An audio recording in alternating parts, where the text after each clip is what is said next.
Hey, yo, it's me, Pops Van Marmalade, and you're watching the Comics-Related Madness Network. Huh? So come get some. CromCon. Hey, we want to shout out to our sponsors, Daytona Beach Comic Con. If you are a fan of comic books, if you're a fan of comic book conventions, and if you like meeting comic book creators and getting comics and comic-related stuff, then you need to make your plans to attend Daytona Beach Comic Con. This year's show is September 7th and 8th. Silverline will be there, so you should make your plans to be there too. We'll see you there. If you like comics and find yourself in the Orlando, Florida area, doesn't everyone come to Orlando at some point in time to see the House of Mouse? But when you're here, you need to make it a point to visit Coliseum of Comics, especially the one on East Colonial Drive. They carry Silverline comics, even a limited edition Coliseum of Comics version of our comics. So, when you go, be sure to ask for Silverline Comics and tell them we sent you. OCD stands for Orlando Collector Deviants. OCD, Steve and Trish. They're a family of geeks who promote geek things, particularly those around the Orlando, Florida area. They're big supporters of Silverline, and we think you should be supporters of theirs too. Go give them some love. If you are an independent comic book maker and you need to get your independent comics made, you need to look no further than Kablam Digital Printing. They print our books, and they do a bang-up job. They're not only trusted by Silverline, but many, many independent comic book makers. Head on over to kablam.com and see for yourself just how easy it is to have your comic printed by them. And tell them Silverline sent you. Hi, this is Tim TK, host of That Silverline Show on Tuesday. Join us at 11 p.m. Eastern, 8 p.m. Pacific every Tuesday night as we discuss pop culture and the joys of making comics. Hi, I'm Barb Kilber, co-host of Silverline's Wednesday Wham. Join us each Wednesday nights as we discuss comics, literature, movies, and anything else that may catch our attention. I'm Roland Mann, and I host Silverline's Silver Sunday. Join me every Sunday at 8 p.m. Eastern as we make mine Silverline.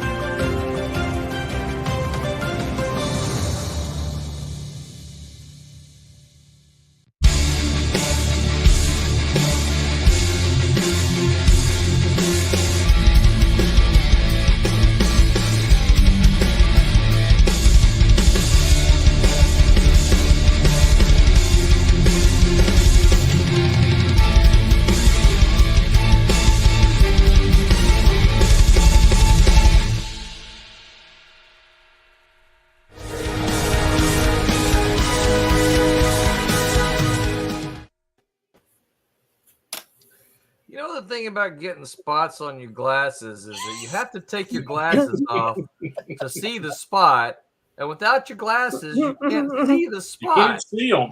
Yeah, so you need a second pair of glasses. So this has been a Sunday Minute with Andy Rooney. That's funny. Or just stick them in the dishwasher. Yeah, I've heard that, but I've never done that. No, don't do that. That sounds like a bad idea. Yeah, Tommy would not mislead me. I've known him for years and years and years, and I don't think he would mislead me. Do it. Yeah, do it. Well, first put it in the microwave. I think it would if it made him laugh. Yeah. Hello, everyone, and welcome to Silverline Silver Sunday on this August the 11th, 2024. I'm your host, I'm Roller Man, and I'm joined by Mr. Mike W. Belcher, that man in the mess guy. Say hi, Mike. Howdy. Who's responsible for tonight's topic? So if you don't have any fun tonight, blame him. It's his fault. Exactly. Blame this guy. Although we always have a good time with Mike's topics, so I don't. We do. I don't see how that's going to be possible either. Yeah, we are also joined on the other side of Mike by Mr. Tom Mason, Mr. Roadblock. That's right. I'm the Roadblock to small publishing. Hi, everyone. He's the one that says, "I'm not printing your book." That's right. Make this better. Make it better. Also joined. Sometimes I feel like we're on the what was that game show that had all the squares? Hollywood Squares. Hollywood Squares. Yeah, I was going to say tic tac toe, but what's that Hollywood game show with all the squares? With all the squares, Hollywood something. Yeah. Mr. Roberta Conroy, Color Supreme for Silverline's Cat and Mouse Vipers. Hello, everyone. Is that what we're going to be seeing a little bit of tonight? Roberta? Yes, I'm doing it soon. Yay! I'm so excited about that. I know. It's exciting. And last but not least, Mr. Thomas Florimani Jr., all-around comic nerd. Good afternoon, evening, morning, wherever you're at. That's right. y'all. Because I'm sure we have so many from on the other side of the globe.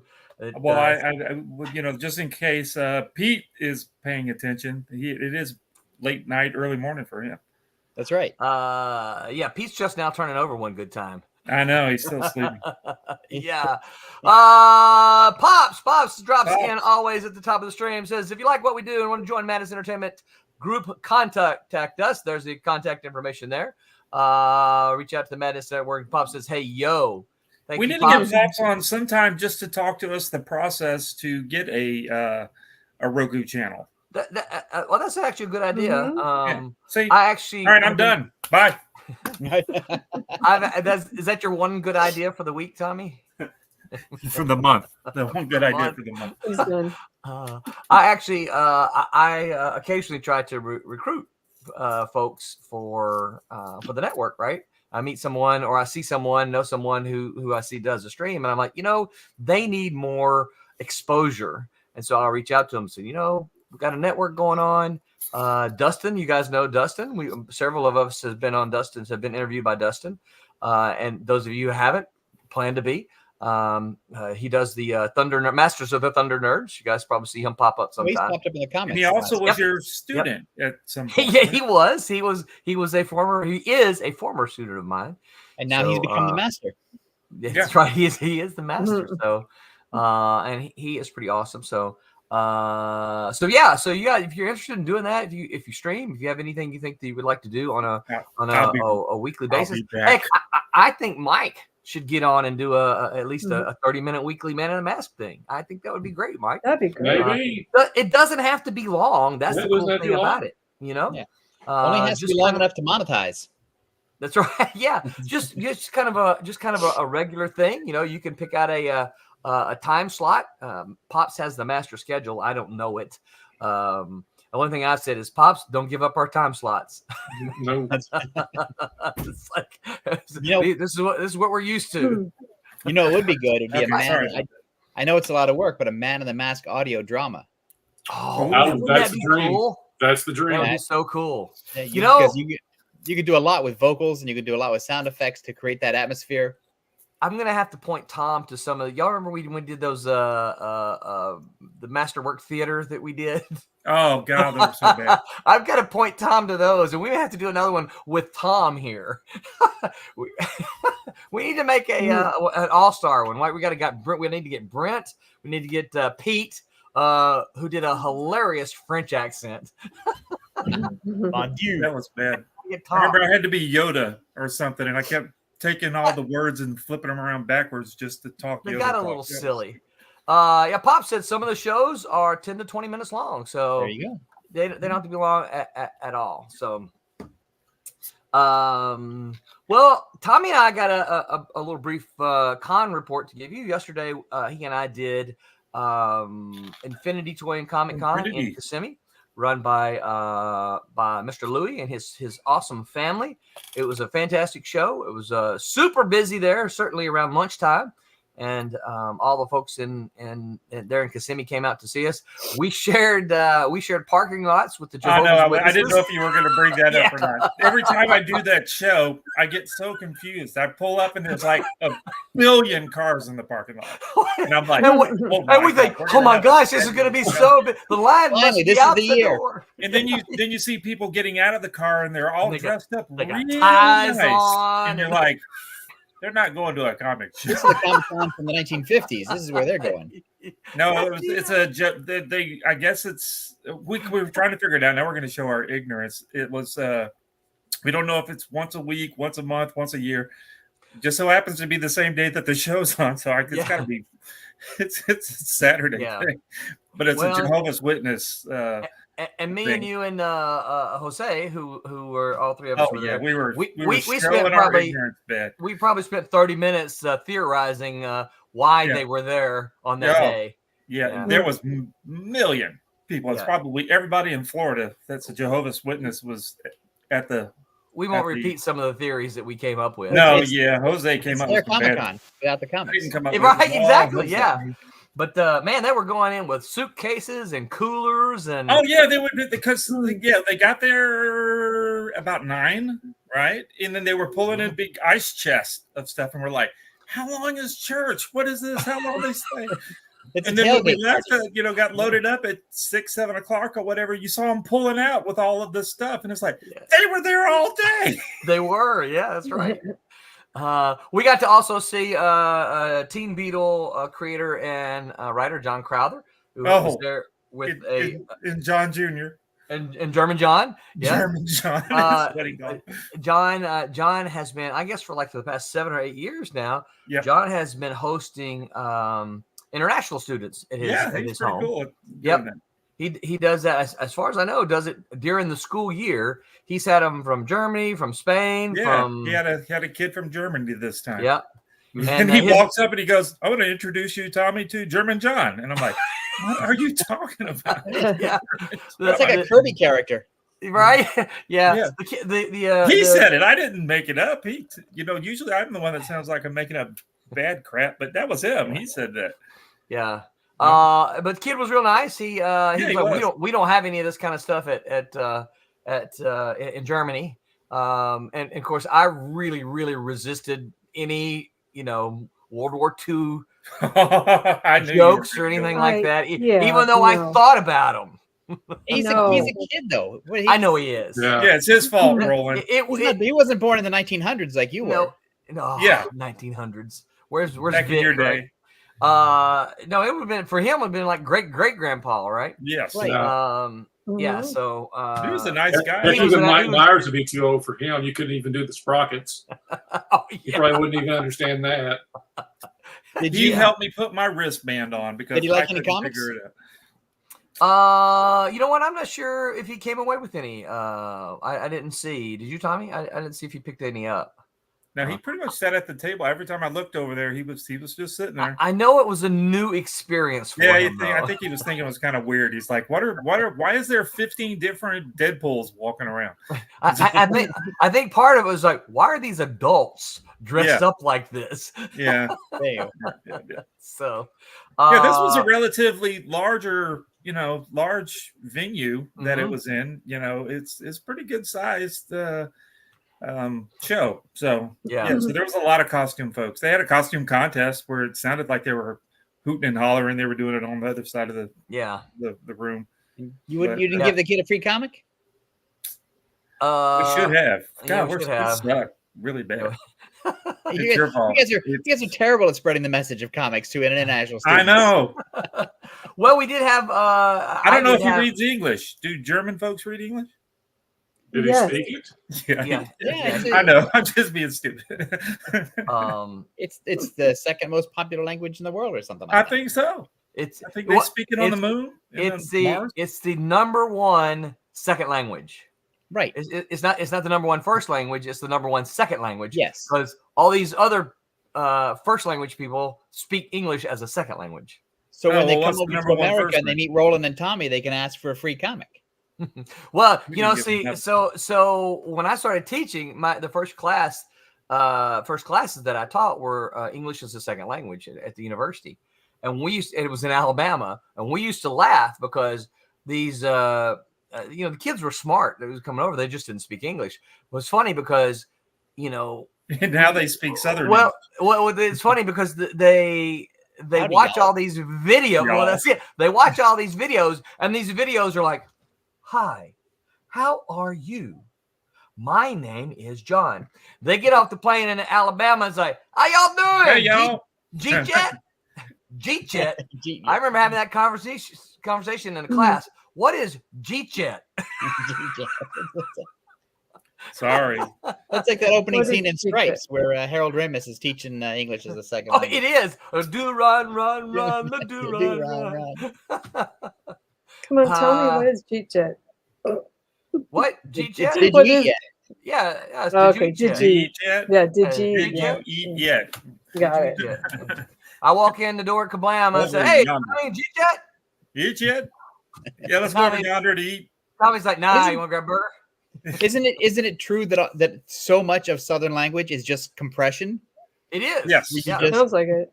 It's so hot. jam I it got all no together. time for lots of words. I'm just gonna make my sentence as small as possible. That's right. Yep. No time. No, we're not gonna mess with words. Come on. Right. We don't have time for small talk. Let's eat. That's right. Yeah, my dad said skeet for let's go eat. It says That's what? funny. Skeet. Skeet. Skeet. Yeah. Yeah. What is that Let's go eat. combination? Let's go eat. Yeah, they Let's just go said skeet. let's It go was really funny. You've taken 3 syllables down to 1. You've bought Efficiency. yourself some extra time.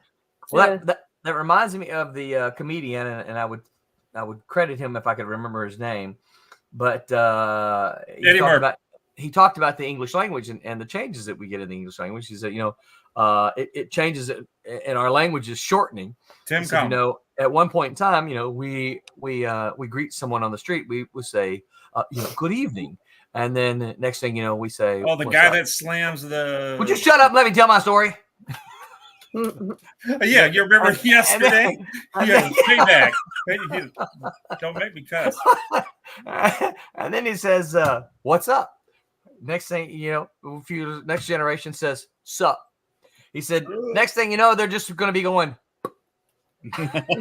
No, it already is that. Right. But that's what I love about the language, though. It's so fluid, and it's so, it's wonderfully fascinating how the language changes and evolves, and how each generation comes up with brand new slang. Right. Yeah. Yes. They have to embarrass their parents somehow.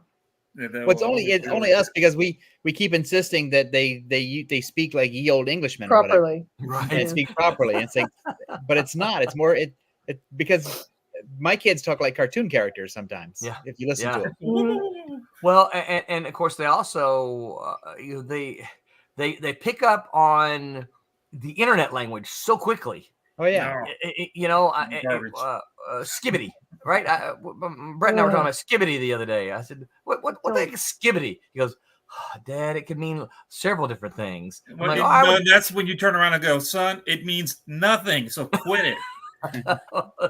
Skibbity. I watch. I follow a guy on TikTok who is a high school teacher, and once a week he gives 5 or 6 slang words and their definitions, and he uses them in a sentence, and it's really good. Yeah, Tom, I should forward that to you. You would like. You should. They're doing a skibbity toilet movie, Well, there's a really bad song that I won't force on you guys called Skibbity Bop. No, don't. No, don't do that. No, we don't need that. It's so bad. I've probably sent it to Tommy before. All right. Anyway, wait, I got one more I want about the show. Okay. So we were lucky enough. I mean, you go to all these shows all the time. So we were sitting next to 2 young ladies that that has a products that we may try to let's see. Here's their card. I don't know if you guys want to look at it right there. They can do vinyl wraps, but then they can do all these things. So I bought 3 of these tumblers. Yeah, if we can see them. There we go. I'll sit so we can see. They look great. You wrap it around the glass. That looks nice. nice. I don't know why. I like it. Oh, can you see it? Hold on, I'm gonna turn off your background. Let me turn off but I do the see virtual background, so maybe it'll show better. How do I do that? Do background. If you see something in the background that's not supposed to be there. There we go. So let me turn this light on here so you can see. There. That's your characters. Yours and Renee's. Yeah, it's the little nice story, but they're tumblers, right? And they look nice. They look like something that you'd buy right out of the Walmart or whatever. Yeah.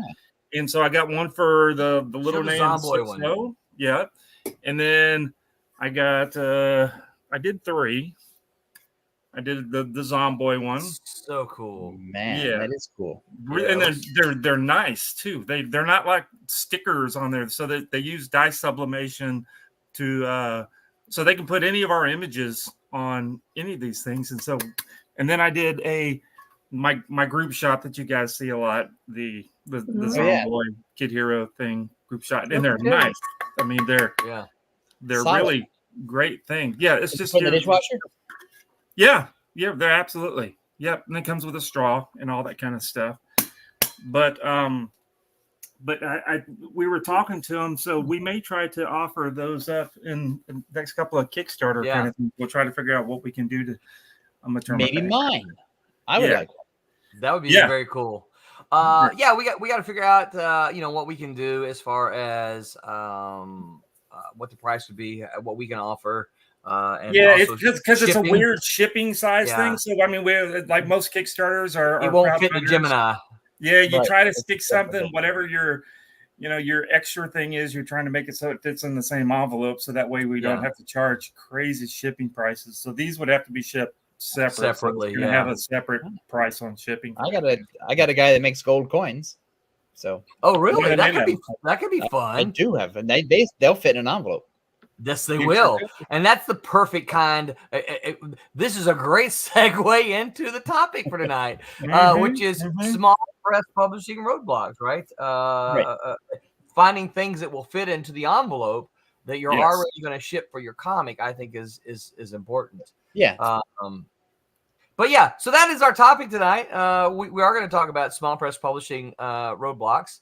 As Mike was saying kind of before we went live, is that sometimes there are frustrations when you're a small press outfit, whether you're just a one-person show or a couple of people or whatever, when you don't have all that corporate money behind you, sometimes it can get frustrating because there are things that you want to do. You're like, oh, if I could just do this, or if I just had the money to do this.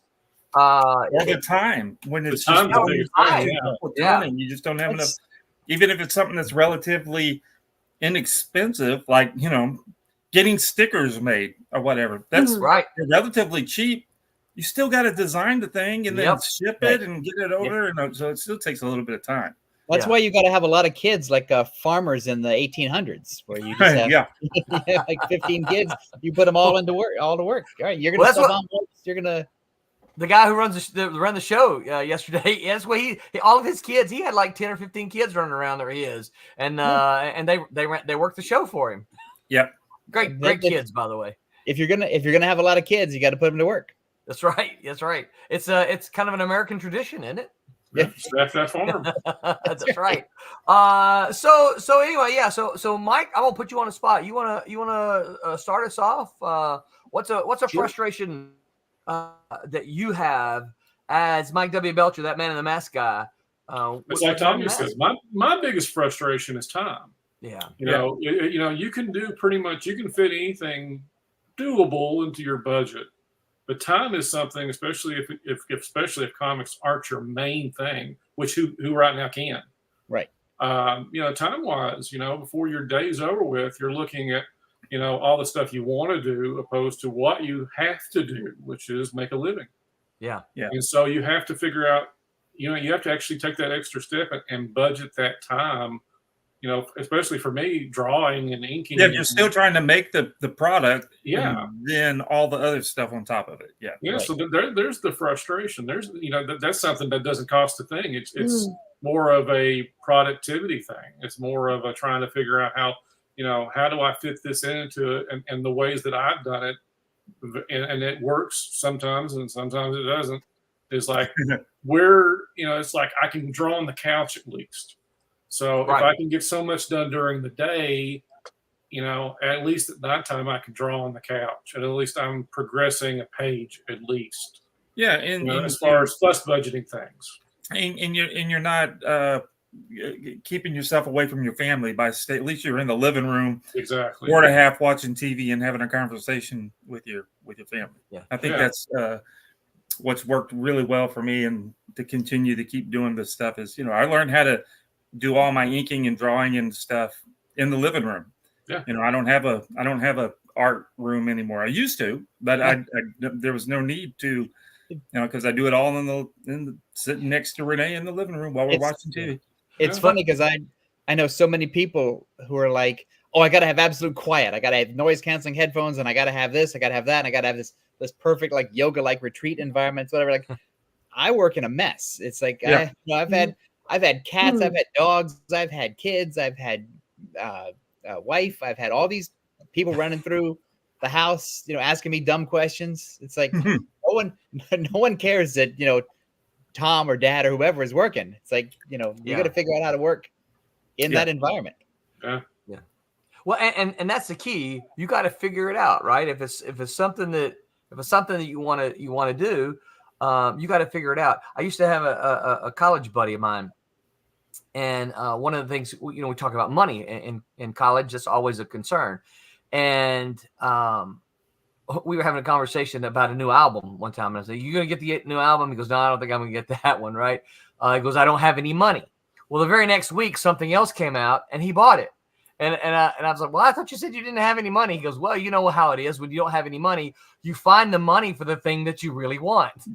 Right. And I'm like, "There's so much truth behind that." And I think a lot of that is can be applied to making comics as well. It's like, you know what? All these people say I don't have any time. It's like, well, how do you really want to do it, or you just want to talk about doing it? Yeah. When I don't realize that's not. I mean, as Mike There's mentioned, limits, though. Yeah, there's limits. You got a job. You got to work your job. Yeah. But I think you watch less television. Don't watch What? TV. I know. Tom's What's a TV television? guy, right? Oh my God, stop saying that. Stop It's hard cursing. to- How about learn to do your comic stuff while you're watching TV? Well, Sorry. see, Can't I do hear, that. I though. hear Yeah, I you. can do it. I feel you.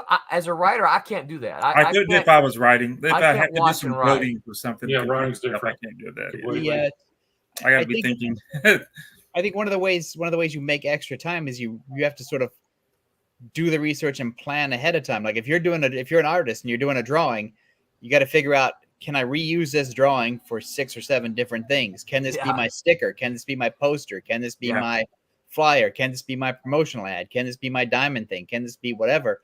So that you only have to draw it once. Yes. Well, And then it's easier to repurpose it. And I absolutely love that idea, because one of the things that we've been able to do is when you can catch that early, right? Like Right. I can holler at Roberta and say, "Hey, Roberta, you see this cover here? Can you just do the main figure as a cutout?" And Roberta's like, "Yeah, I'll just make it a layer." Right. And it's so easy then to just Grab it. blank out Once everything you get- else. Yeah, and then I got the I got the thing and that I like- need. Like Tommy shows up at a con and there's these people wrapping cups with art or whatever. Right. And Tommy's got 3 pieces of art all ready to go. He doesn't have to race home and draw stuff. No, Yep. I was Yeah. when I saw them, I'm like, what do I have access to right Right. now? And I'm like, Tom, you're funny, because I was thinking, oh, I just sent Tom a bunch of PDFs. They're still online. I know where they're. So I was like, where are they? Where are they? Where? And I went back and looked at our post, Here we our go. thing, and I'm like, oh, I know where I stuck them. And then so I was able to get internet access and find those files. Yeah. Yeah. I mean, that's Nice. sort of the key. I mean, if you didn't have that stuff, I mean, you didn't plan ahead for that kind of thing, but you're ready for it. Right. Yeah. Yeah. So I just Exactly. went through and found ones that would work good for this particular product. Yeah. Now, for those of you who are listening to the audio version, sorry that you don't get to see what we're seeing on the screen right now. But Roberta, can Coming up. you tell us just a little bit about what we're seeing you color on the screen right now? We got Cat and Mouse, our main characters, and they are suited up, ready for action, jumping across one to another buildings. So I thought that was cool. And Is we it- is- have is that a a very big- evil big snake villain that is stealing a child right out of his own Snatching up bedroom. a kid. How dare Snakes, you he, can't so. trust him. No, you those can't snake, trust a those snake creatures. Now, Roland, did you write this?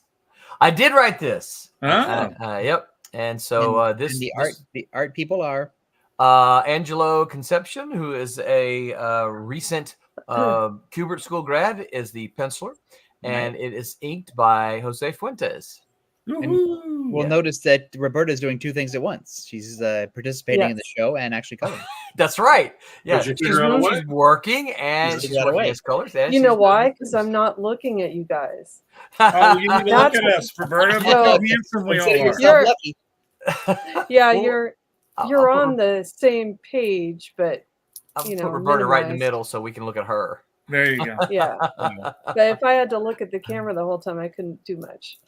David Ace Gutierrez, thank you so much for joining us. He says, great panel. Yeah, sorry, Well, I Tom. don't know I cut that. you up Cool, there. isn't it? The drawing is really nice on this. Yeah. Angelo is. That's why you I guys. couldn't remember Angela's name when I was yeah. asked by Barb last time, so I felt bad. No, that's okay. He's a remembered young. after. He's new. He's a young guy. love He's his a rookie. work. Yeah, me It's too. great. Yeah, It's great. Even though we didn't draw the tire on the front end of that Yeah. truck the other day. What? We went back- What? Wait, On what? that Roland He's Roland making wasn't here fun of last the week. bleed. He's We had a making long fun of the discussion. fade out in the corner That's of the not what it page. was. It's You just didn't draw it. ridiculous. And No, you didn't fix it. I missed didn't need to that. fix it. I will show you later. Okay. Yeah, this is the next story of that Cat and Mouse will be in. They're going to still be tackling human trafficking, but this time they're gonna tangle with some nasty snake creatures that are stealing kids like snakes steal eggs. Mhm. So You hate to see that. you do. Yeah. You gotta put a stop to it. That's what Cat and Mouse are going to try to do. Put a stop to that. So People should traffic snakes, not kids. that's right. Oh wait a minute, we're in Florida. We know that's exactly what they do. We, It sucks. I got a story about Pythons. traffickers. oh no. I don't think I can tell. Okay. Maybe So I'll go next. One of the things that I think is a roadblock is money, right? Obviously that's a big one. Sure. And but I think having been involved in the industry for many years, I've seen the technology change, and I mean look at what we're doing, right? Yeah. We could have done this in 1988 when I got started, or 1990s when we were at Malibu. This is this wasn't available. Because FedEx was killing you back then. Oh man, I just can't. I think about some of the stuff now, and I'm like, how in the world did we pay all those FedEx bills? And you had minimum print runs you had to do. Print on demand. Of course, everyone who watches the show knows we use Kablam. Print on demand, though, has been a godsend for small press companies because for those who don't know, I won't go into great detail, but when you use traditional printing, the setup cost, the setup to print, is so much that the printer makes you buy a minimum number of copies. Okay. Now, in 1997, 98, 99, when I was doing black and white Silverline comics back in those days, that minimum print run was 3,000 copies. Yeah. Okay. The actual printing is cheap. It's the setup that costs so much money. Right. And so what they would do is you would be charged for that. The more copies that you would print, the cheaper it got per unit, right? So if you could print 10,000 copies, and I'm just going to use round numbers, at 3,000 copies, it's going to cost you back then. It cost you about $1, $1.15, $1.20 per unit, right? If you could in black and white, yeah. At 10,000 copies, you could get that cost down to 50 to 60 cents. Yeah, because they turn that machine on and you go, whoop, 5 minutes later, 10,000 books are printed. Absolutely. Because they don't have to stop the machine to put another thing on. Mm-hmm. Right. And so but for a small press, right, you think, oh, well, that's not a bad, that's 50, 60 cents is great. Yeah, but to do that, you got to, order 10,000 copies. And so a lot of times you're looking at the minimum print run for a traditional printer. And so you're looking at, 3,000 copies. Now, our orders, Silverline's orders back in that time varied from about 1,200 to about 1,800, right? So Tom's already laughing because he's like, yeah, you had all these books in your garage, didn't you? You did. I had stacks of books in my garage because I had to print 3,000 copies. Yeah. That means I had at least 1,000 books of each of those. You got to go sell them. And more than likely, you got more than 3,000 when they were done because the guy sat there and sneezed, and then another 500 books printed. And he had the biggest roadblock then is that you need a garage. Like storage, If you have an apartment, forget it. You're not going anywhere. No, absolutely not. And of course, some people say, well, you'll sell those. You're absolutely right. You will sell some of those eventually. But You're gonna be 1,000 giving away a copies? bunch. Nah, you sell anywhere from 3 to 20 copies at a show, right? I feel fortunate if I can sell, unless it's a brand new thing that people are looking for. I sell pretty fortunate if I can sell 3 copies of a thing at a show, right? Like at this last show, I sold 2 complete sets of cat and mouse and 1 complete set of trumps, and then some spotted other things, right? So print on demand comes along, right? And the beauty is I don't have to print 3,000 copies. The price per unit goes up considerably, right? You can't. The setup is basically zero. Right. It's a total flip the other way around. Yeah. Someone has to send, but correct me if I'm wrong here, Tom. They got to send you the file in good order. But they had to be prepped right before the traditional way too. So that part's still the same. The prepping part, you got to do something a little different. But the prepping is the pre-press work is still the same. Right. It's just the setup and is where the difference is. Yeah. Yeah. And so you can print, if you only like using the 90s Silverline model, 1,200, 1,800 copies, right? You can print 1,200 copies if that's what gets ordered. You can print exactly that and not have to put 1,800 copies in your garage. You don't make as much money per unit on it. So then you go to a con and everyone wants your book, and what do you do? Well, you can print more at any time. Yeah. You can ask Tommy. That's better, right? What I will do sometimes is I say, "Hey, Tommy, we've got a show coming up. Can you print 10 copies of?" I make an order. I don't just ask him, right? But I'm like, "Hey, I need 10 copies of Cat and Mouse number 1, 5 copies of number 2. I only need 1 copy of number 4, right?" And I'll place that order, and then I literally just get a handful of copies to take what I need. I don't have to order 100 copies of everything, and that is really nice. We keep everything on file, so it's your garage then is the Kablam server. It's absolutely right. Yep. Yeah, absolutely right. So that's one thing as far as that goes. For me, the other thing about money would be advertising. Right. Oh, yeah. There's a lot of things that I think of. Well, this would be neat to do, but for instance, a diamond ad, and we're not gonna discuss the pros and cons of diamond. It is what it is, right? It is the distribution method right now, but it's expensive to buy a full page ad in diamond. We would have to sell. I can't remember what it is. Tommy, you look like you're looking something up. No. I was trying to figure it out. I'm trying to remember how much it was. It's been a while since I've looked, but it's very, very pricey to buy an ad in the Diamond catalog. The last I looked, it was about $1,000. Somebody says, "Oh, $1,000, that's not that bad." Do you know how many comics we have to sell? Yeah.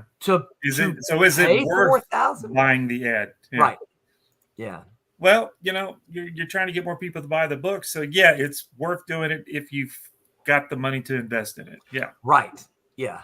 But if you're looking at it, if you're looking at it as I got to try to make some of this money back with the advertisement, you got to sell a lot of books for that $1,000 ad. And it's got to be something that you can, really hype and justify, like, comic by Tom Mason. You want to bring somebody's attention to something that you've got multiple listings in 1 month, and you want to bring one to somebody's attention. That would be the justification of paying for an ad like that. I think we all know that my name sells books. So, there you go. Well, it's like anything. Your name has you've got recognition for a thing, and there is certainly a group of people out there who know who you are.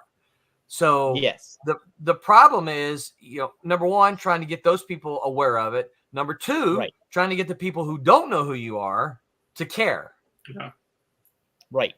That's why you have to build a brand. Yep. You have to be you have to sort of be, outspoken and out there and networked and, appear on shows and go to conventions and make friends and don't be a That's right. jackass. I failed at that, right. but That should be a bumper sticker. Yeah, but you're lovable, right? That's true. yeah, It's funny. It's funny what you say. I used to, in my class several years ago, once a month I would have an industry writer on. At the time, I think I had you on. I was there. Come talk to my class. And the one thing that was kind of universally said with all of, in different words, right? Not the exact same words, but the exact same meaning was, don't be a jerk. It's like, nobody wants to work with a jerk, right? People want to work with people that they like and they get along with. And so don't be a jerk. Because if you're working, I mean, this is true certainly in television, and this is true in comics, which are a group setting. I mean, the chances are you're going to be working with, this group of people for 6 months, 8 months, a year, maybe. Yeah. And you don't want to, comics especially should be fun. You don't want to sort of dread going, oh my God, I got to talk to Derek again. It's like, no. What did Derek do to you? Yeah.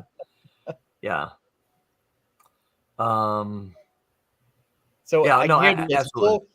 a full page, full color ad in Diamond's $2,600. $2,600. Wow. Oh my goodness. And you got to sell you got to sell a ton of comics to justify $2,600. Yes, you do. And that kind of actually leads to the one I was going to bring up is whatever promotion that you do, whatever the particular book is that you're doing, how do you, the problem that I have, because I ramble on enough like I'm doing right now, how do you target the right people? Like you're saying, the $2,600 in the Diamond catalog, I doubt that's even going to target the right people that you want to see who you're trying that's to. a fairly broad audience ad buy that could be skipped because you just exactly. Say that you're trying to sell 500 books. Let's just go on a low end. We always try to do way more than that. We try, but say you're just trying to do 500 books. How do you target those 500 people to buy your book? Yeah. How do you specifically target those people? Yeah. Well, I mean, you think if you're thinking about the Diamond catalog in particular, there's two audiences there. You guys correct me if you think I'm wrong. There's two audiences there, right? There's a comic retailer who gets that, and then there's your avid fan, right? Yeah. Your avid fan is the one who buys the catalog every month. Now your casual fan, that's a $6 catalog. They're not going to buy that. They're just going to. Y'all, how many people when you were buying comics a lot? How many times? Who was getting the Diamond catalog? Who would get it every time and go through it and mark down what it is that you were wanting to get? I mean, I know I did. I got one for free, so I mean, in my pool. Yeah, I would get the real hardcore fan did. Yeah. I didn't get one until I really got to be interested in or serious about trying to work in the industry. And then that's when I said, I need to know what's out there. I need to know what these publishers are doing. I think maybe this doesn't fit in with Tommy's thing, or maybe it does, but I think you got to figure out what your product is, what your audience is, and what problem are you solving for the reader? Because what need are you fulfilling? It's one thing if you say, oh, this is my dream project. I've been living with this thing for years and years and years.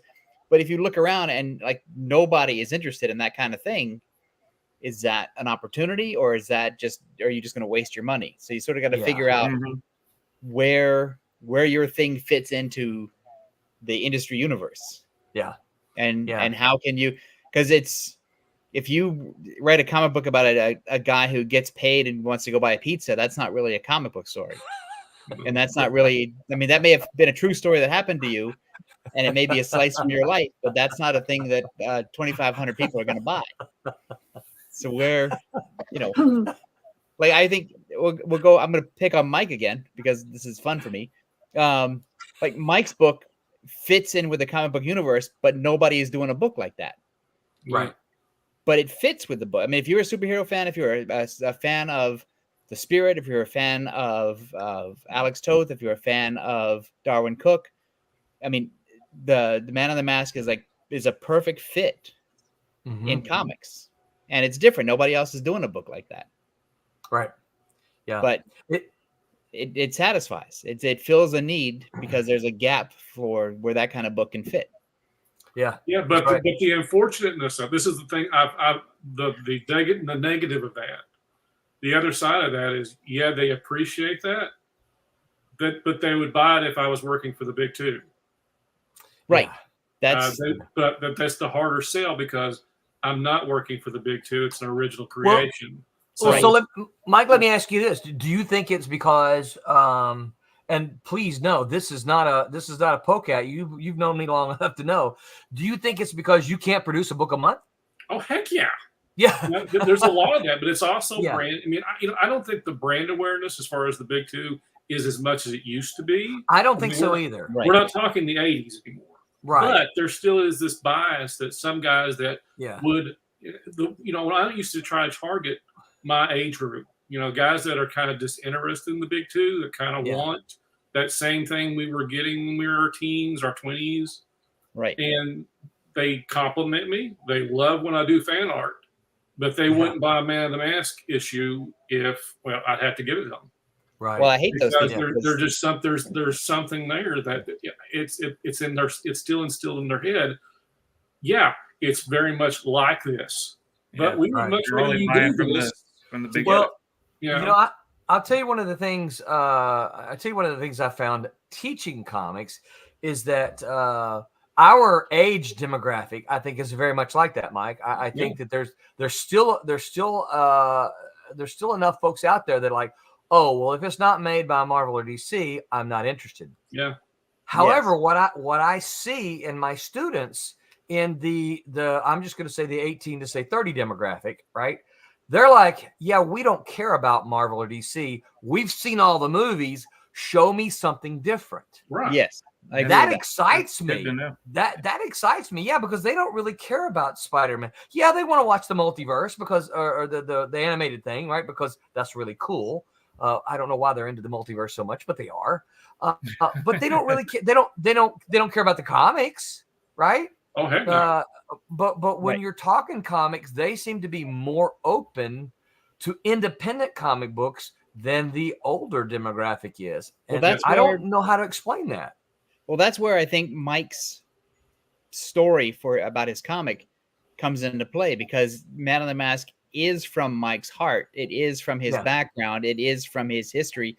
It is from where he lives. And that, I think, interests the younger comic readers more than the Marvel and DC readers of our age. Right. Yeah.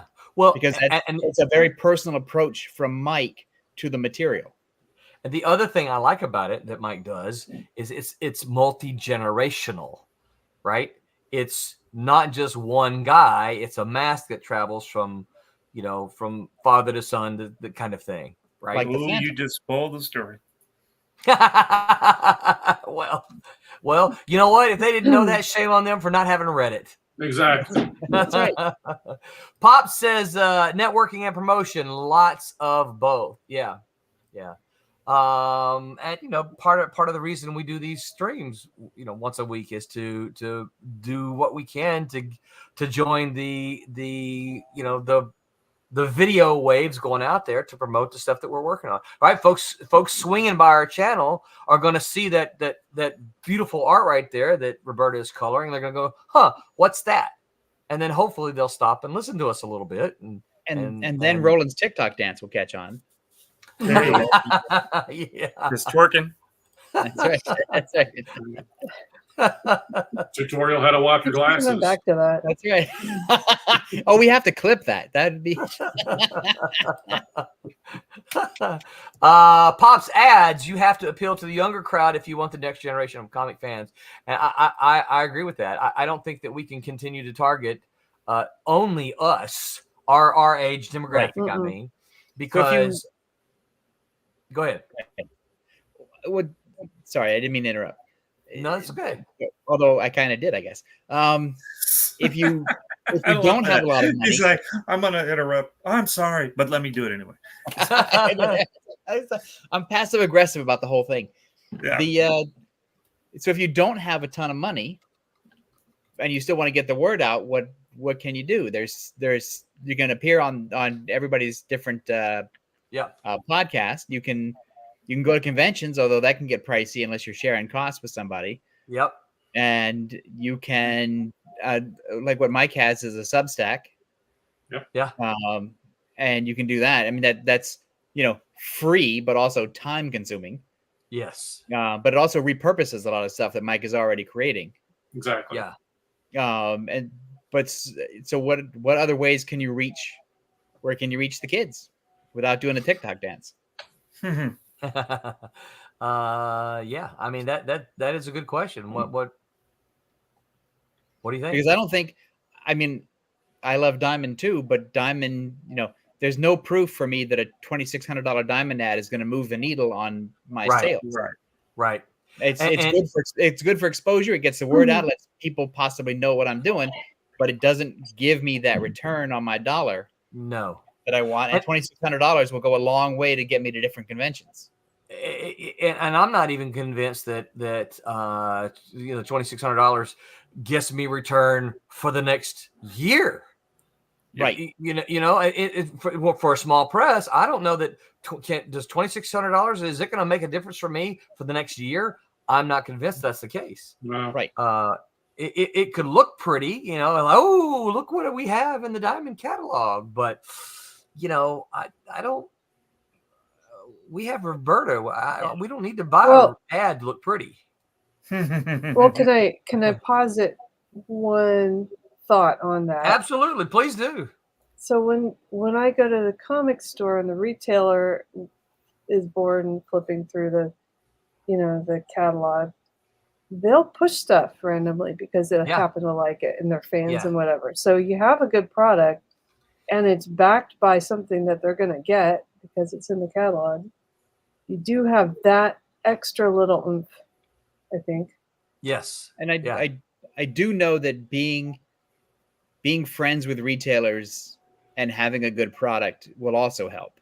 Yes. Yeah. Like it doesn't, if you're making a terrible product that's not interesting, the retailers will be the same way. But if you have something that fits in with the retailer's mindset and they happen to like you as a person and you come into their shop on a regular basis, they see you at cons or whatever, that also helps. So getting out and meeting, because the retailer is the buyer.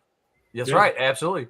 Yeah. And they will, because we talked about those hardcore fans getting the catalog.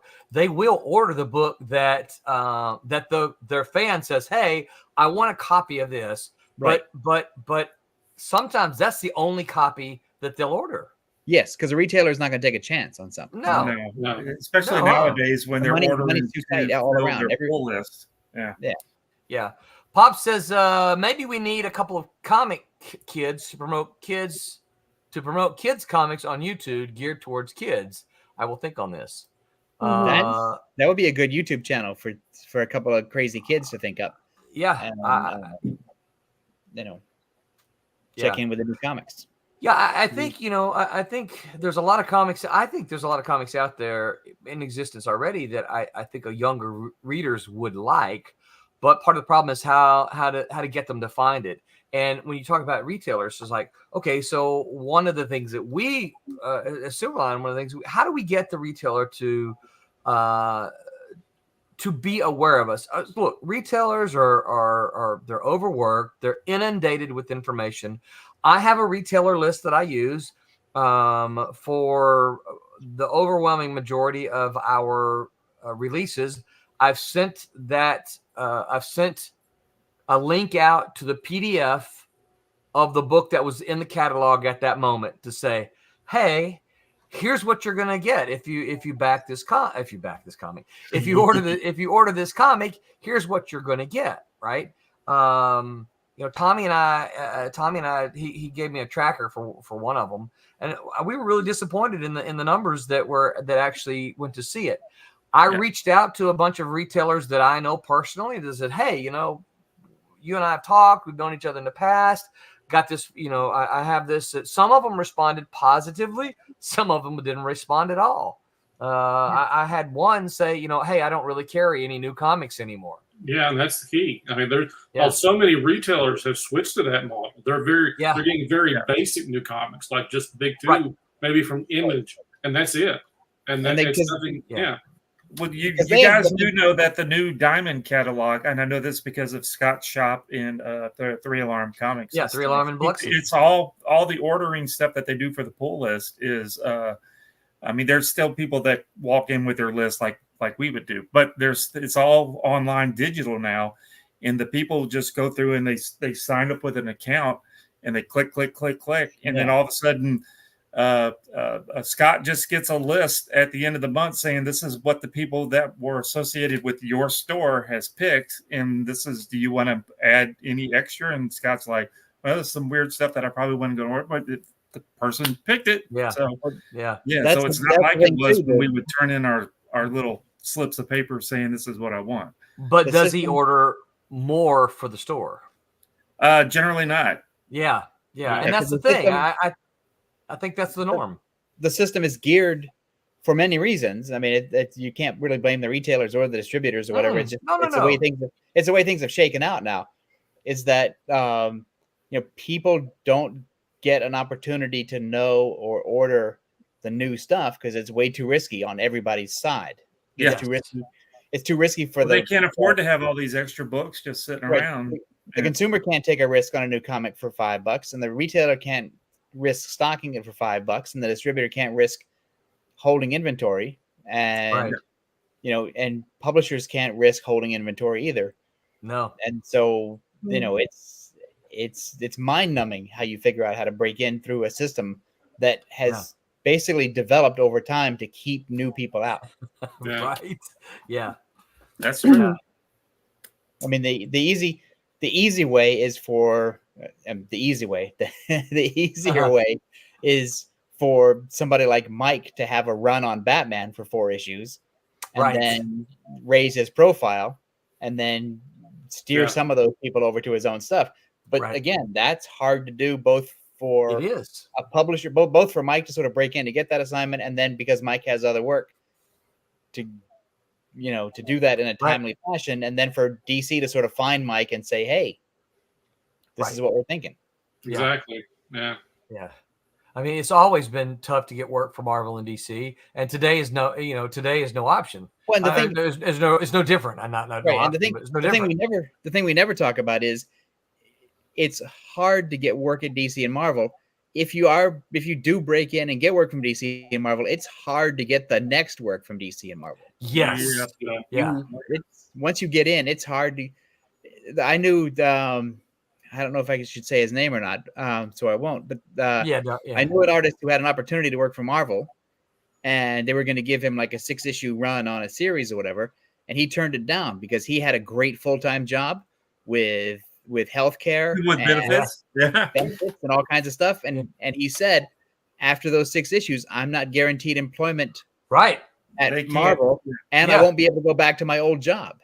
Yeah, and so I at the time I sort of got it, but I didn't really get it, and now I really get it. Right? Yeah. And that's kind of why you see artists and writers jumping around so much, because they've already, while they're working on the 2 or 3 issues they have been promised on this one, we're always scrounging around to do the next thing, because you're It's tough as a freelancer because you've got to keep hustling. You've got to keep. Where's the next job coming from? You always got one eye on that next job. You always got 50% of your time trying to figure out the next thing, because you can't afford, if you're dependent on your page rate as a freelancer, you can't have a gap. Right. No, and because you're a freelancer, if all of a sudden they said that you have 4 issues, they could go, no, it's 2. We're canceling that. We're switching. Yeah. And then you're like, well, you told me 4. Yeah. My next project's not going to start till 2 months after that. Yeah. Pop says if you're in Diamond, you got to make sure your fans know what page number your books are on, so they can direct their local comic shop guy to order them. That that assumes you're able to get a bunch of fans that you know. Yeah. That's right. Yeah. You got to build up that list. And that leads me to my next thing is that when you do even what we do, right? How do you rise above the noise? All right. When I say noise, what I mean is all the internet stuff, right? Because we've got Facebook and Twitter and Instagram and Threads and what am I missing? Blue Sky. LinkedIn. TikTok. LinkedIn, TikTok. We've got YouTube. All right, we're doing a YouTube stream, and we've got a bunch of folks watching us. Why you folks who are watching? Why are you watching us? Why are you watching us? What brought you to our channel, as opposed to maybe someone else? Right? Please feel free to leave comments. We'd really love to know. Yeah, we'd really love to know. If you got some suggestions. We love hearing from you. Yeah. Part of the question is what do we do to rise above the noise? Like Tom and I have is his show on right now? Tom and I have a buddy who streams, Aaron Lepresti, right? Yeah. And I mean, Aaron's a great guy. I love. Yeah, but we'd rather for you to watch us than Aaron. Yeah. We love Aaron, but yeah. We want you to watch us. So how do creators, how do we rise above to get folks to notice us and come to see us instead of some of the other people? Well, that's the same argument for books. There's so much is. out there. It's kind of a universal thing. There's so much material out there. There's so many podcasts now. There's so many, how do you rise? How do you get the attention on you that allows you to at least get your point across? Yeah. And it's not easy, because anybody who's hung around Silverline for a while and watches, there's a lot of drama in the independent community, and that's not something we want to be a part of, right? It's just What? I know we want comics to be for everybody. I love some of the people on this side, some of the people on that side. But we don't need to be a part of that drama because it needs to be about the comics we're making and not the drama. You lost me. You had to bring in politics. Yeah. Well, No, not politics, drama.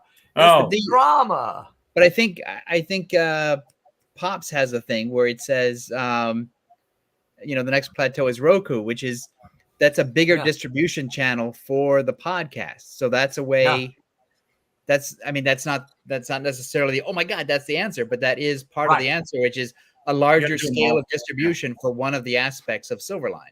Hey, Charlie Stickney says, really great discussion of all the pitfalls smaller creators. Thank you so much, Charlie, for swinging by. Charlie, of course, for those who may not know, he's a very good independent comic book creator as well. Thank you, Charlie, for swinging by. We're talking about getting people to either the comic if it's in Diamond, we're trying to get the comic shop owner to order our books. So you got to get the guy, girl, whoever's running the store to know our product, right? There's one avenue, and then you have the whatever crowdfunding thing you're on, be it a GoFundMe or Fund My Comic or Kickstarter or whatever it is, or Zoop or and whatever, getting those people to come over there. So how do we get those people to come? Well, sort of. How do you talk your comic shop guy into ordering your book, and then how do you get the more people to come to see your stuff over at Kickstarter? Common I don't know, sort of common agreement amongst a lot of comic creators these days is to have, kind of like Mike has a Substack. This goes directly to his fan base. We have an email list, right? And everyone says build your email list, push people to your email list, because that way it's the direct connection between you and your supporters, your backers, your fans, those who want to know what you're doing. And of course we maintain our email list. We try to do stuff about every 2 weeks, but it usually ends up being about every 3 weeks. So So I had an interesting experience at San Diego. All right. Comic-Con that I think it sort of falls into this. I don't know how Silverline takes advantage of it. I don't know how anybody takes advantage of it because the guy already had an audience.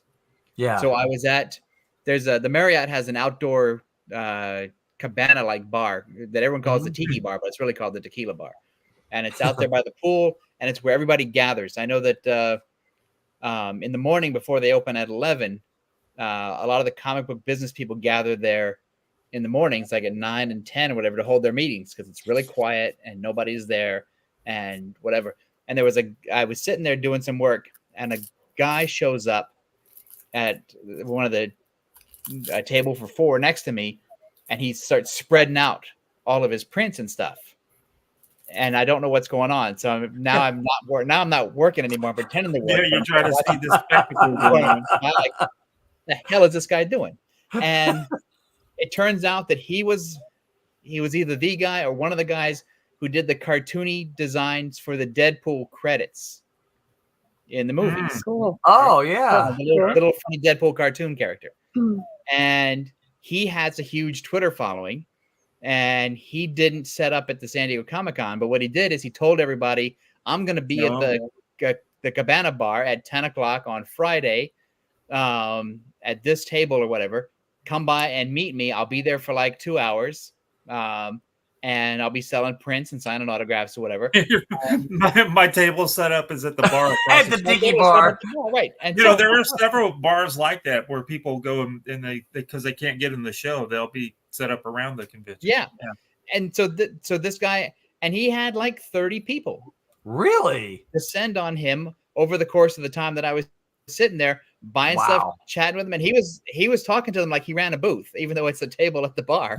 Yeah. You can put a display behind him and all that kind of stuff. He's collecting money, and he's got his little Venmo thing on his phone, and he's got his card reader or whatever, and people are just, the bar was okay with that?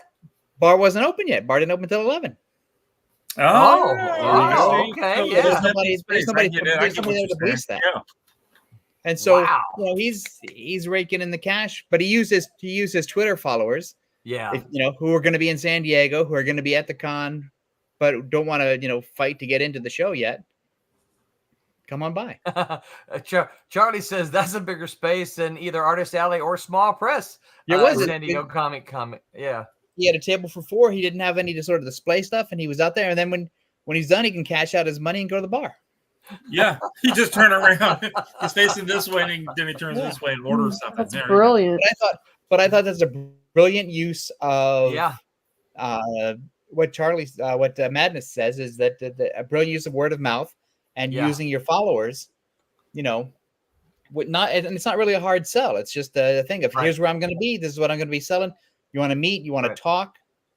Because people who didn't buy stuff still wanted to talk to him. So, Tom, this may be a question you don't want to answer, and if you don't, that's fine. But you've been to San Diego Comic-Con for many, many years now. You certainly went during Malibu's heyday. During the early 90s when there was so much money in comics, and you also went in the late 90s when there was no money in comics. That's right. Do you think it's worth someone like Silverline to pay all the money for a small press booth at San Diego Comic-Con? I do not. Okay, that's why? Really tough thing. Because you know a guy, Barry. Yes. And he can give you hard data. Yes. On cost versus return. Yes. And whether we talked about that. Yeah. Okay. And whether or not it's worthwhile. I don't think so. I kind of wanted to for if you were willing to talk about it for you to say I think a lot. I know we have people listening. A lot depends on what your goal is. That's what I was going to say. It's what you're going for. Right. Your like outcome. If your goal, because for me, my goal would have to be like 10 different things. Yeah. Like I'd have to sell a ton of comics. Yeah. Right. I'd have to meet a bunch of people. I'd have to set up a lot of meetings in advance with fake Hollywood people who want to license my comics. And I'd want to do a panel. Meet the. I tried whether or not you could get this through the system or not, but basically meet the Silverline people, and here's all the people talking about Silverline, to do that. And I'd want to have, some kind of signing thing, and I'd want to have, whatever. And so, Right. But I don't think you don't make your money back, because the cost of the booth, the cost of the airfare, the cost of the hotel. I mean, the hotel is going to be like $1,500, Oh, it's just crazy. Yeah. which is crazy. And Yeah. the booth is going to be more than that, which is crazy. And it's basically more than a diamond ad for the whole weekend. Well, that's what I was going to say. So pretend like you take that part away.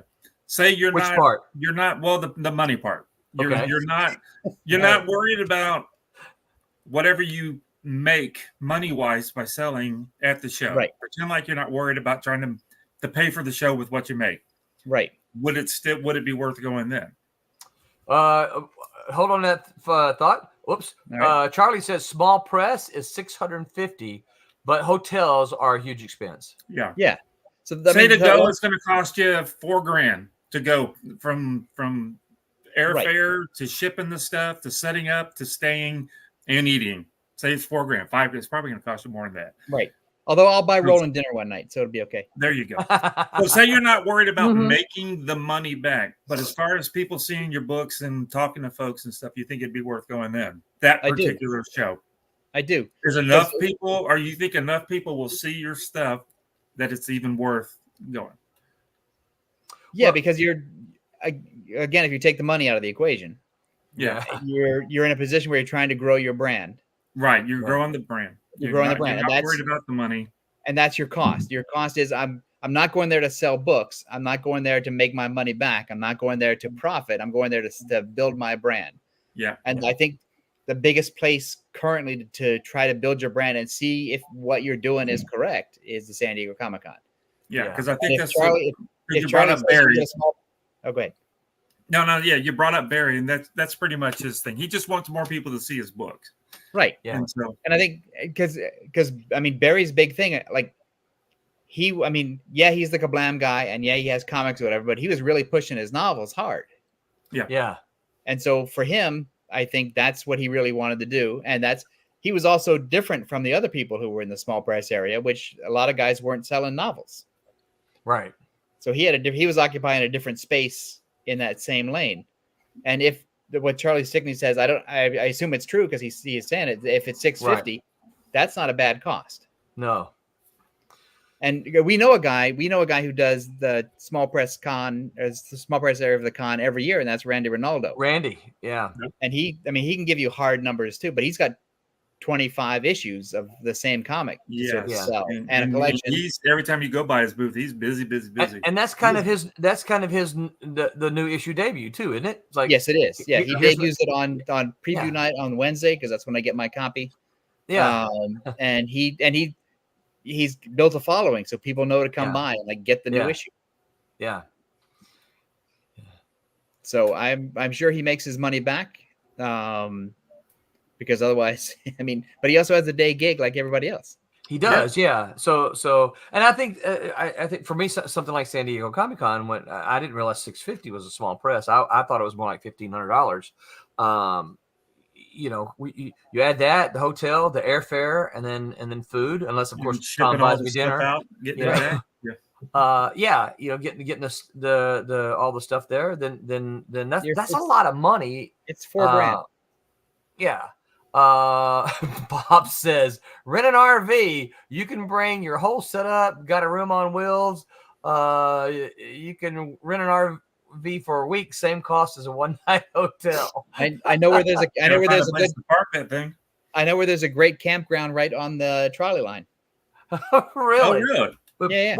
But even as funny and cool as that might be, you're not going to get the foot traffic that are going to San Diego Comic-Con, because if you're in the building, they're already going in there, right? Right. If you like this other guy had the Twitter following, well, he had a Twitter following, so they're going to seek him out. Right. And he's a minor celebrity because of the Deadpool movie. Right. Yeah. I mean, we if an RV or even someplace off site, they would have to come specifically to see us. And I don't think Well, I think doesn't Tom know. was meaning that you could use that to get all your stuff there. You could stay in it, so essentially, Yeah, you're not basically use having to pay use for the a RV hotel. as your Oh, hotel. yeah, You could just stay there, not You to- could absolutely do that. Yeah. Yeah. Yeah, that wouldn't be a bad idea. Tommy, we may have to look at that next year. I Tommy. know. Let's do a And then road just, trip. we could Yeah. bring all the stuff in it. The key though, the key to doing San Diego though We'll is see it especially wherever if you're it comes a to. publisher or an artist or a writer, you got to set your meetings up way in advance. Yeah. It's like you know who's going to be there, and you Well- want to meet people. Like your diamond guy is going to be at San Diego, so you want to meet with Right. the diamond. Yeah. Well, and then of course the other problem there is that if you're having meetings with these people, you're not at your table pushing your product. Well, that's why you bring. Right. Well, that's why you have helpers.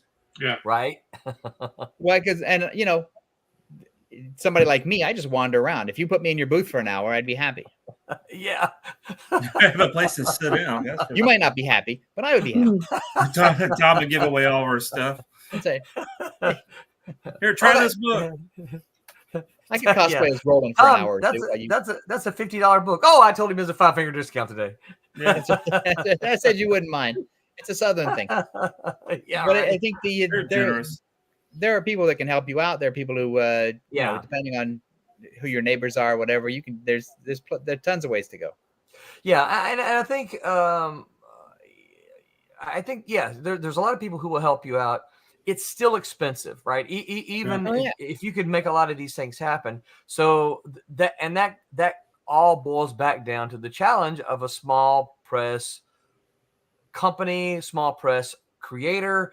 Is $4,000 is a lot of money, right? Yeah. And so yeah, let's just say, all right, well, and we're not going out there to make our money back. Do you have $4,000 to just promote? I don't. I don't. You know, Yeah, I don't have. I don't have any that kind of small press money. guy that does. I don't. Yeah. You know, if I could say, okay, well, it's going to be $2,000 and we might, you know, make 1,500. Well, then that gets it down to 500. That's still a lot of money for somebody like me, but that actually means that it's in my target, right? I'm like, okay, well, Right. $500, I might be able to swing that. But yeah, I think San Diego is a goal if you have the $4,000 yeah, to sort of piss around. yeah. But Yeah, I don't know anybody. I don't know anybody who would get $4,000 in their pocket and go, No. "Oh yes, I know what I'm doing now." I'm going to It's San in the Diego. Rain. So in That's the- right. Yeah. San Diego is my Vegas, baby. I'm out of here. Yeah. Pops' comment has already scrolled off over here, but one of the things that he mentioned is attending the smaller cons, and yeah, I prefer. I think that yeah, and so Tommy and I have traveled a lot to shows together where you know we travel together in a vehicle, right? Right. We share a hotel room. We usually make sure that, you know, hey, you're going to give us both a table. So Tommy has his table and I have my table. But, you know, sharing the gas cost in the hotel room, it's a lot easier. Something that the way I look at it is, okay, I can afford that. Then we can split this, you know. Well, you can hook that deal up with a smaller show. You can't hook that deal up to Yes, San Diego. right? Yeah, No, San Diego's not San going to do Diego that. goes. Ha, ha, ha, ha, Yeah, San Diego no. and New York, they don't. They Yeah. just don't care. I came real close to doing that 2 years ago with Dragon Con. Yeah, I messed it up. I think. That's a good big show though. Yeah, it is. Isn't it this weekend? I think it's the end of the month, isn't it? I don't It's know when it usually, is. the to be end of, honest it's with usually you. the end of August, I think. Oh, okay, it's coming up then. Okay, yeah. Katie Shaw says this is why local shows are key. We absolutely agree, Katie. And if you know any local shows that might want some Silverliners, Katie, please let us know. Well, you've got isn't the South from like North Carolina through Texas like the king of the local show? Pretty much, yeah. Absolutely, yeah. Because The only I thing think about local shows, they're easier to get into, but you can't hit too many up in the same spot at the Yeah. too close together because you just see the same people over and Right. over. And Yeah. and yeah. you're even though the people that are running the show want folks to come set up, even if they give you a free table and all that kind of stuff. Yeah. When they realize that they just saw you at the show right down the block, they're liable not to ask. What you about what? So the Heroes Con is a good con to do, right? Yeah. Fingers crossed. Next year for me. Fingers crossed. Right. So Shelton's listening. I hope so, Shelton. If you're listening, next year. I like Never Shelton. been He always there. remembers me for some reason. I'm always surprised. The few times that I did the show, he's like, "Hey, Thomas, how you doing?" Hey, and I'm like, "You remember Shelton, me? That's pretty cool." Shelton was a supporter of Cat and Mouse back in the day. Oh yeah, he absolutely was. Well, it's in his wheelhouse, so you would think. Yeah. So we're at hour 20. Mike, you got anything? I do have one other thing that I think I'd like to toss out as a roadblock. Mike, you have anything though? Most of the stuff that I had in mind, I think we've really crossed. As far as just the stuff that just, as far as what do you do to get your stuff out, and as far as just the frustrations of just being a small press guy, I think we've covered a lot of it. What have you got? Yeah, Roberta, what about you? You have anything you want to add? Well, I think along the lines of Mike's comments are just trying to really budget how fast you can work and how to fit it, and what to give up and what not to. Yeah. And how long your steam can run. Yes. And take advantage when you can of, a run of creative energy. Yes.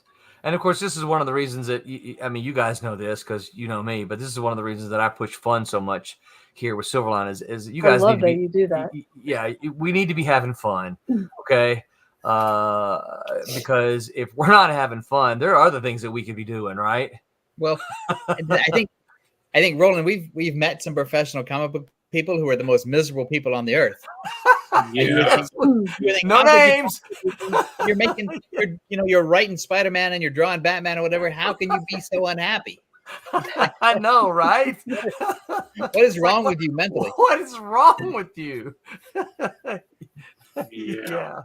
Tom or Tommy, anything else? I think we went over bunches of. No, I think so. I'm my interested in solutions. I would love to hear. Oh man, I would love to hear a lot of solutions. Some ideas. My last thing that I think can be a roadblock is a little easier for someone like Mike, because Mike does it all, right? Mike is a one-man show. Someone like me, I need collaborators. I don't draw. Right. I've seen your drawings. Yeah. Even though if my mom is listening, she always says, Roland can draw. He drew all the time in high school. I'm like, yes, I did, Mom, but that's why I became a writer. High school. That's why I became a writer. Yeah. I think finding collaborators can be, particularly if you're a writer, finding artists who who are willing to work for next to nothing, who can share maybe your vision, your dream of the kind of story that you want to tell. That's not always easy. Sometimes you'll talk to an artist and they're like, yeah, you're cool, man. I love you. I want to work with you. And you're like, great. I've written this big battle mech story. And then they get to draw it and they're 6 pages in. They're like, I really want to draw like My Little Pony. And you're like, yeah, why didn't you tell me that? I think that's the solution to that early on is you got to think smaller. Like, don't think multi-part, multi-generational epic when you're new and you're starting out with a new artist. It's like, no, let's just do maybe an anthology where I'll do 8-page stories and I'll get 3 different artists or whatever. And so it's just, you're not, because you're never going to, I don't think you'll ever find an artist at a beginner stage of your career and their career where it's like, they're going to be heavily vested in your 4 or 6 issue maxi series. I just don't. Yeah, it's tough. It takes too much time. There's not enough money involved. People get bored. They get onto other things. I mean, Tommy sticks around because he's known me for 30 years, and he's like, yeah, I got nothing else to do. Right. What do you mean? I got stuff to do. Roberta hangs around because she's like, yeah, okay, Roland, I like you. You're cool. Let's do this. Mhm. But I got to fit it. I'm just Even building my around brand. tons That's of why I'm things. hanging around. Yeah. Yeah. So one of the things that, because you guys know I teach creative writing, and one of the things I tell the writing students is like, look, there has never been an easier time to make an independent comic than today, Yeah. because of all the technology, because of the resources that we have. But the single hardest thing for a writer to do is to find an artist to work with. Well, and the second hardest is to find a way to make it pay. Exactly. Yes. Yeah. Because it's never been Absolutely. easier to make a comic. It's never been easier to put it on the internet. It's never been Right. easier to presumably attract a live audience. Yep. It's really hard to make that pay off for you in a way that makes money. Yeah, because Yes. even if you've got Yeah. a bunch of folks that are capable of making the books, it's like I've got to pay my bills. I can't just stop doing work to Right. Yeah. Right. I can't put everything off and do your thing right now. Right. Yeah. So because you money, that stinks. Why can't we go to Star Trek what's kind of it- thing see, where well, it's just everything and is that money? all boils back down to money, right? Yeah. All right. And it's not that everybody's greedy either. It's just No. it's just No, yeah, Sound it's not- involved. Yeah. people aren't asking too much money for writers or artists or whatever. It's just like, No. but people In do general. need to eat. yeah. The mortgage is still got to get paid. Yeah. Yeah, absolutely. And also, if you have a partner, if you're married or in a relationship, whatever, that partner is going to want to see some progress. They sure do. Yep. So you Yep. can skate for a while with your dream, but Well, one of the things I like to show is this wall back here, right? Right. It's like, look, this is what we've done the last couple of years. Looks good, right? Yeah, it does. Absolutely. All right. Anything else, you guys, before we call it a night? another great topic. I really enjoyed it. Yeah, No, great this is job, where we Mike. got, the people that ordered Kalis number 4. You talking about through Through Diamond? Yeah. So that's at the printer, so that should Yep. be worked on this week. So those guys should start seeing that rolling in your comic shop near you shortly. And Divinity 4. Divinity 4. Yep. Yep. Divinity 4 is funded. So thank All all those of you. numbers should be coming in now, so we should be able to start Yep. rolling on getting that printed. What's the next Kickstarter going to be? Not 100% sure yet. I have to spend some time and inventory the files. See what's done. Yeah, see what's done. There's a couple of them. I think we could be this one, or this one. But I need to kind of take inventory and stock and see where we are. Because we're going to continue just doing the single issue crowdfunder thing. Yeah, I think so. I think that's probably the better way to go. One issue, one At at least a we time. can concentrate on it a little more. Yeah. And that way the creators of those things can, jump on and try to make it happen. And hopefully all of Silverline will then share that out. I think that's probably the flip books were fun when we first did it, but I think the sentimental aspect of it kind of went away after about the fourth or fifth one. Well, when we started mixing genres, it seemed like it was cool at first, but then when you get something that just doesn't match anything close to the other side, it's like, I don't want the book if it's got that. Right. I don't want the other book. Yeah. And I only had 2 people ever tell me that, but was I one of the people? No. No. Go ahead. Isn't Twilight Grim somewhere? Twilight Grim is in the catalog right now. Yeah, it's that Diamond. Yep, it is in the most recent or the current Diamond catalog. So go tell your retailers, your local retailers. Katie, if you're still out there listening, tell your local retailer in Northern California. She said she was in Northern California to order Twilight Grim. We've sent press releases out. The only place I've seen it run so far is at First Comic News. Rick over there is very good about supporting Silverline. Yeah. But hopefully we'll see it popping up in some of the other news outlets as well. And of course, then I'm gonna do the usual. Make sure I hit up all the retailers on my retailer list and say, hey, here's what's available. That kind of thing. Katie says, can do. Thank you so much, Katie. I really appreciate it. Thanks for hanging out with us tonight too, Katie. And make a large group of friends. Make a large group of friends. Okay, so anything else? What's happening Tuesday? What's happening Wednesday? All right. On Tuesday, don't forget to hang out with that Silverline show on Tuesday when they're going to talk about how to build discipline. The gang discuss how comic creators can build discipline and how that is the key to finishing your comic. That's Tuesday, 8 p.m. Pacific time. That's a hard thing to do sometimes. It is. Mhm. And then on Wednesday, the Whammers are going to talk about my muse eloped. What to do when you've hit a creative block. Now, this is Wednesday. This is Wednesday at 8 p.m. I promise you, I did not know this was the title when I came up with next Sunday's title for us. But next Sunday, no such thing as writer's block. No such thing. Oh yeah, we're telling those Wednesday guys they stink. You guys don't know what you're making it up. I will die on that. A lot of work. So they should go back to what the Tuesday people are doing to get rid of the Wednesday people, but then turn around and come back to Sunday because they all kind of blend together. Yeah. So there's a whole tutorial on how to do comics. How to work around blocks in your story. Roland contends there's no such, and Roland and Tom both contend there's no such thing as writer's block, but there can be obstacles to completing your story. Yes. Yeah.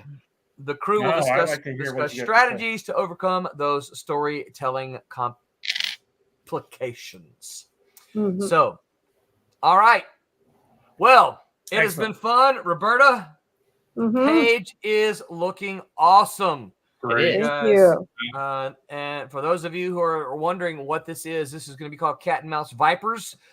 This is the first issue that Roberta is working on. And as soon as she is done, we are going to get that into your hands, and you are going to absolutely love it. So let's see. So, all right. Well, you guys know what time it is. Yes. Until next time, remember to make mine Silverline. All right. Good night, everyone. Hey, I'm G-Rod. Make mine Silverline. You heard me.